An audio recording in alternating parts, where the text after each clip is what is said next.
Hi friends, ನಮಸ್ಕಾರ. Welcome to my YouTube channel. ಇವತ್ತಿನ ವಿಡಿಯೋದಲ್ಲಿ ಎಲೆಕೋಸಿನ ಪಲ್ಯ ಮತ್ತು ಬಸ್ಸಾರು ಹೇಗೆ ಮಾಡೋದು ಅಂತ ತೋರಿಸ್ತಾ ಇದ್ದೀನಿ. ತುಂಬ ರುಚಿಯಾಗಿರುತ್ತೆ. ಒಂದೇ ಥರ ಬಸ್ಸಾರು ಮಾಡಿ ಬೋರ್ ಆಗಿದ್ರೆ ಈ ಥರ ಟ್ರೈ ಮಾಡಿ. ನಿಮ್ಮ ಮನೇಲಿ ಕೋಸು ಏನಾದರೂ ಜಾಸ್ತಿ ಇದ್ದು ಏನಾದರೂ ಮಾಡಬೇಕಲ್ಲ ಅಂತ ನೀವೇನಾದರೂ ಯೋಚನೆ ಮಾಡ್ತಾಯಿದ್ರೆ ಈ ರೀತಿ ಒಂದು ಸಲ ಟ್ರೈ ಮಾಡಿ. ನಿಮಗೂ ಕೂಡ ತುಂಬ ಇಷ್ಟ ಆಗುತ್ತೆ. ಮನೇಲೂ ಕೂಡ ತುಂಬ ಇಷ್ಟಪಟ್ಟು ತಿಂತಾರೆ. ಹಾಗಾದರೆ ಹೇಗೆ ಮಾಡೋದು ಅಂತ ನೋಡೋಣ ಬನ್ನಿ. ಫಸ್ಟ್ ನಾನಿಲ್ಲಿ 3/4 ಕಪ್ ಆಗುವಷ್ಟು ತೊಗರಿಬೇಳೆನ ತೊಗೊಂಡಿದ್ದೀನಿ. ಅದನ್ನು 3 ಸಲ ಚೆನ್ನಾಗಿ ವಾಶ್ ಮಾಡಿ ಇಟ್ಕೊಳ್ಳಿ. ಆಮೇಲೆ ಇವಾಗ ಎಲೆಕೋಸನ್ನ ಸಣ್ಣ ಸಣ್ಣದಾಗಿ ಕಟ್ ಮಾಡಿ ಆಮೇಲೆ ತೊಳೆದು ಇಟ್ಕೊಂಡಿದ್ದೆ, ಅದನ್ನು ಕೂಡ ಹಾಕ್ಕೊತಾ ಇದ್ದೀನಿ. ನಾನಿಲ್ಲಿ ಒಂದು ಕೋಸಲ್ಲಿ ಅರ್ಧ ಕೋಸನ್ನ ಹಾಕ್ಕೊತಾ ಇದ್ದೀನಿ. ಎಲೆಕೋಸನ್ನ ಚೆನ್ನಾಗಿ ಕಟ್ ಮಾಡಿದಾದಮೇಲೆ ವಾಶ್ ಮಾಡ್ಕೊಳ್ಳಿ. ಇವಾಗ ನೀರು ಹಾಕ್ಕೊತಾ ಇದ್ದೀನಿ. ನಿಮಗೆ ಸಾಂಬಾರು ಎಷ್ಟು ಬೇಕೋ ಅಷ್ಟು ನೋಡ್ಕೊಂಡು ಹಾಕ್ಕೊಳ್ಳಿ. ಬಸ್ಸಾರು ಮಾಡಬೇಕಲ್ವ, ನಾನು ಮುಳುಗೋ ಅಷ್ಟು ನೀರು ಹಾಕ್ಕೊಂಡಿದ್ದೀನಿ.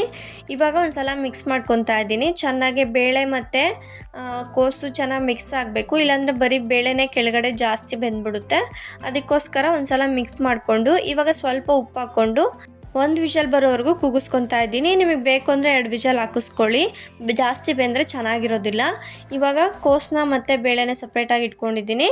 ಹಾಗೆ ಬಸ್ತಿರೋ ನೀರನ್ನ ಒಂದು ಪಾತ್ರೆಯಲ್ಲಿ ಇಟ್ಕೊಂಡಿದ್ದೀನಿ. ಈ ಥರ ಮಾಡ್ಕೋಬೇಕಾಗುತ್ತೆ. ಇವಾಗ ಸಾಂಬಾರಿಗೋಸ್ಕರ ಹುರ್ಕೊತಾ ಇದ್ದೀನಿ. ಅದಕ್ಕೋಸ್ಕರನೇ ಒಗ್ಗರಣೆಗೆ ಎಷ್ಟು ಬೇಕೋ ಅಷ್ಟು ಎಣ್ಣೆ ಹಾಕ್ಕೊತಾ ಇದ್ದೀನಿ. ಅದಕ್ಕೇ ಅರ್ಧ ಸ್ಪೂನ್ ಆಗುವಷ್ಟು ಜೀರಿಗೆನ ಹಾಕ್ಕೊಂಡಿದ್ದೀನಿ. ಹಾಗೆ ಇವಾಗ ಒಂದು ಮೀಡಿಯಮ್ ಸೈಜ್ ಈರುಳ್ಳಿನ ಕಟ್ ಮಾಡಿ ಇಟ್ಕೊಂಡಿದ್ದೆ, ಅದನ್ನು ಕೂಡ ಹಾಕ್ಕೊಂಡು ಎಣ್ಣೆಯಲ್ಲಿ ಚೆನ್ನಾಗಿ ಫ್ರೈ ಮಾಡ್ಕೋಬೇಕು. ಅದಕ್ಕೋಸ್ಕರನೇ ಉದ್ದುದ್ದನೇ ಕಟ್ ಮಾಡ್ಕೊಂಡಿದ್ದೀನಿ. ಇವಾಗ ಒಂದು 4 ಒಣಮೆಣ್ಸಿಕಾಯಿನ ಹಾಕ್ಕೊಂಡಿದ್ದೀನಿ. ನಿಮಗೆ ಖಾರಕ್ಕೆ ಎಷ್ಟು ಬೇಕೋ ಅಷ್ಟು ನೋಡ್ಕೊಂಡು ಹಾಕ್ಕೊಳ್ಳಿ. ಇವು ಸ್ವಲ್ಪ ಖಾರ ಇರೋದ್ರಿಂದ ಒಂದು 4 ಹಾಕ್ಕೊಂಡಿದ್ದೀನಿ. ಜೊತೆಗೇ ಬೆಳ್ಳುಳ್ಳಿ ಕೂಡ ಹಾಕ್ಕೊಂಡಿದ್ದೀನಿ. ನಾನು ಒಂದು ಫುಲ್ ಬೆಳ್ಳುಳ್ಳಿನ ಸುಲಿದಿಟ್ಕೊಂಡಿದ್ದೆ, ಅದನ್ನು ಫುಲ್ ಹಾಕ್ಕೊಂಡಿದ್ದೀನಿ. ಬೆಳ್ಳುಳ್ಳಿ ಹಾಕೋದ್ರಿಂದ ಬಸ್ಸಾರು ತುಂಬ ಟೇಸ್ಟ್ ಚೆನ್ನಾಗಿರುತ್ತೆ. ಇವಾಗ ಈರುಳ್ಳಿ ಮತ್ತು ಬೆಳ್ಳುಳ್ಳಿ ಮೆಣಸಿನ್ಕಾಯಿ ಎಲ್ಲ ಚೆನ್ನಾಗಿ ಫ್ರೈ ಆದಾದಮೇಲೆ ಟೊಮೊಟೊನ ಹಾಕ್ಕೊತಾ ಇದ್ದೀನಿ. ಟೊಮೊಟೊನೂ ಕೂಡ ಒಂದು ಮೀಡಿಯಮ್ ಟೊಮೊಟೊನ ಕಟ್ ಮಾಡಿ ಇಟ್ಕೊಂಡಿದ್ದೆ, ಅದನ್ನು ಹಾಕ್ಕೊಂಡು ಇವಾಗ ಸಾಫ್ಟ್ ಆಗೋವರೆಗೂ ಚೆನ್ನಾಗಿ ಫ್ರೈ ಮಾಡ್ಕೋಬೇಕು. ಇದ್ರ ಜೊತೆ ಸ್ವಲ್ಪ ಉಪ್ಪು ಹಾಕ್ಕೊಂಡು ಬೇಯಿಸ್ಕೊಳ್ಳಿ, ಆವಾಗ ಟೊಮೊಟೊ ಬೇಗ ಸಾಫ್ಟಾಗಿ ಬೆಂದ್ಬಿಡುತ್ತೆ.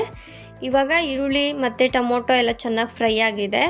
ಫ್ರೈ ಆದಾದಮೇಲೆ ಸ್ಟವ್ನ ಆಫ್ ಮಾಡಿಕೊಂಡು ಸ್ವಲ್ಪ ಕೊತ್ತಂಬರಿ ಸೊಪ್ಪನ್ನ ಹಾಕ್ಕೊತಾ ಇದ್ದೀನಿ. ಸ್ವಲ್ಪನೇ ಹಾಕ್ಕೊತಾ ಇರೋದು, ಜಾಸ್ತಿ ಹಾಕ್ಕೊತಾ ಇಲ್ಲ. ಜೊತೆಗೇ 1 ಕಪ್ ಆಗೋಷ್ಟು ಕಾಯಿ ತುರಿನ ಹಾಕ್ಕೊತಾ ಇದ್ದೀನಿ. ಹಾಕ್ಕೊಂಡು ಒಂದು ಸಲ ಮಿಕ್ಸ್ ಮಾಡಿಕೊಂಡ್ರೆ ಸಾಕಾಗುತ್ತೆ. ಸ್ಟವ್ನ ಆಫ್ ಮಾಡ್ಕೊಂಬಿಟ್ಟು ಬೆಚ್ಚಗಿರುತ್ತಲ್ಲ, ಸ್ವಲ್ಪ ಉರಿ ಬೆಚ್ಚಾಗೋಷ್ಟು ಮಾಡ್ಕೊಳ್ಳಿ, ಜಾಸ್ತಿ ಫ್ರೈ ಮಾಡ್ಕೊಳ್ಳೋದಕ್ಕೆ ಹೋಗಬೇಡಿ. ಇವಾಗ ಇದನ್ನು ಸ್ವಲ್ಪ ತಾರೋದಕ್ಕೆ ಬಿಟ್ಟು ಆಮೇಲೆ ನುಣ್ಣಗೆ ರುಬ್ಕೊಂಡ್ಬಂದಿದ್ದೀನಿ. ಇವಾಗ ಕೋಸು ಮತ್ತು ಬೇಳೆ ಬೇಯಿಸ್ಕೊಂಡಿರೋಂಥ ನೀರನ್ನ ಸಪ್ರೇಟಾಗಿ ಇಟ್ಕೊಂಡಿದ್ನಲ್ಲ, ಅದಕ್ಕೇ ರುಬ್ಬಿರೋಂಥ ಮಸಾಲಾನ ಹಾಕ್ಕೊತಾ ಇದ್ದೀನಿ.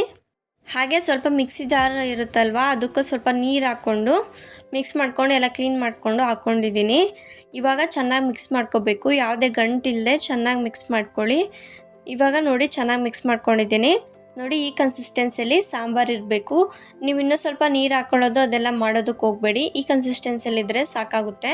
ಇವಾಗ ಒಂದು ಪಾತ್ರೆ ಇಟ್ಕೊಂಡು ಒಗ್ಗರಣೆ ಹಾಕ್ಕೊತಾ ಇದ್ದೀನಿ. ಅದಕ್ಕೋಸ್ಕರನೇ ಒಗ್ಗರಣೆಗೆ ಎಷ್ಟು ಬೇಕೋ ಅಷ್ಟು ಎಣ್ಣೆ ಹಾಕ್ಕೊಂಡಿದ್ದೀನಿ. ಹಾಗೆ 1/4 ಸ್ಪೂನ್ ಆಗೋಷ್ಟು ಸಾಸಿವೆನ ಹಾಕ್ಕೊಂಡಿದ್ದೀನಿ. ಜೊತೆಗೇ ಹಸಿ ಕರಿಬೇವನ್ನ ಹಾಕ್ಕೊಂಡು ಜೊತೆಗೆ ಒಣಮೆಣ್ಸಿನ್ಕಾಯಿನ ಹಾಕ್ಕೊತಾ ಇದ್ದೀನಿ. ರುಬ್ಬೋದಕ್ಕೂ ಕೂಡ ಹಾಕ್ಕೊಂಡಿದ್ವಿ, ನೋಡಿಕೊಂಡು ಹಾಕ್ಕೊಳ್ಳಿ. ನಾನು ಇಲ್ಲಿ 2 ಆಗೋಷ್ಟು ಹಾಕ್ಕೊಂಡಿದ್ದೀನಿ. ಇವಾಗ ಎಣ್ಣೆಲೆ ಸ್ವಲ್ಪ ಚೆನ್ನಾಗಿ ಫ್ರೈ ಮಾಡ್ಕೋಬೇಕು.